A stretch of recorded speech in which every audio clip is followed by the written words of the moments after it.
భారీ అంచనాల మధ్య ఈ శుక్రవారం థియేటర్స్ లోకి వచ్చిన కుబేరా హిట్ టాక్ తో దూసుకుపోతోంది. ఈ సినిమాలో కీ రోల్ ప్లే చేసిన అక్కినేని నాగార్జున ఖాతాలో లాంగ్ గ్యాప్ తర్వాత సక్సెస్ వచ్చి చేరింది. ఇలా కుబేరాతో నాగ్, తండేలతో చైతు హిట్ కొట్టడం, అఖిల్ పెళ్లిపీటలు ఎక్కడం, ఇలా ఒక్కసారిగా పాజిటివ్ ఫామ్ లోకి వచ్చేశారు ఈ అక్కినేని హీరోలు. అక్కినేని నాగార్జున ఖాతాలోకి హిట్ వచ్చి చేరింది. డైరెక్టర్ శేఖర్ కమ్ముల తెరకెక్కించిన కుబేరా సినిమాలో one of the lead character లో నటించారు నాగార్జున. సినిమాలోని తన రోల్ కి అక్కినేని ఫ్యాన్స్ నుంచే కాదు, ఆడియన్స్ నుంచి అమేజింగ్ రెస్పాన్స్ వస్తుంది.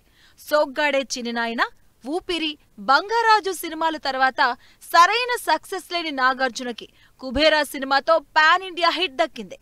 దీంతో త్వరలో రిలీజ్ కి రెడీగా ఉన్న కూలీ సినిమాపై ఎక్స్పెక్టేషన్స్ పెరిగిపోతున్నాయి. ఇదే జోష్ లో తన 100వ సినిమాకి సంబంధించి ఫ్యాన్స్ కి అదిరిపోయే ట్రీట్ ఇచ్చేందుకు రెడీ అవుతున్నారు నాగార్జున.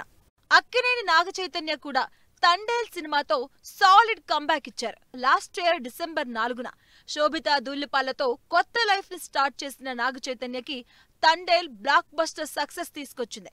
సాయి పల్లవి హీరోయిన్ గా నటించిన ఈ లవ్ ఎంటర్టైనర్ సినిమాతో 100 కోట్ల కలెక్షన్స్ రాబట్టిన క్లబ్ లోకి ఎంట్రీ ఇచ్చారు చైతు.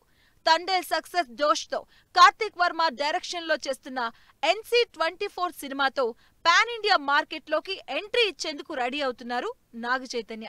ఈ positive vibes Akkineni Akhil life లోకి ఎంట్రీ ఇచ్చాయి. నాగార్జున, చైతన్య సినిమా పరంగా సక్సెస్ ట్రాక్ లోకి వస్తే, అఖిల్ మాత్రం తన లైఫ్ పార్ట్నర్ జైనబ్ తో 7 అడుగులు నడిచి వివాహ బంధంలోకి అడుగుపెట్టారు. అఖిల్, జైనబ్ మ్యారేజ్ ఈ నెల 6న కొద్దిమంది సెలబ్రిటీస్, చాలా క్లోజ్డ్ రిలేటివ్స్ మధ్య గ్రాండ్ గా జరిగింది. ఇటు కెరియర్ లో ఇప్పటి వరకు సాలిడ్ హిట్ లైన్ అక్కినేని అఖిల్ లెనిన్ సినిమా తనకు సక్సెస్ తీసుకువస్తుందని చాలా కాన్ఫిడెంట్ గా ఉన్నారు. ఇలా అక్కినేని హీరోల లైఫ్ లోకి సక్సెస్, పాజిటివ్ వైబ్స్ రావడంతో హ్యాపీగా ఫీల్ అవుతున్నారు అభిమానులు.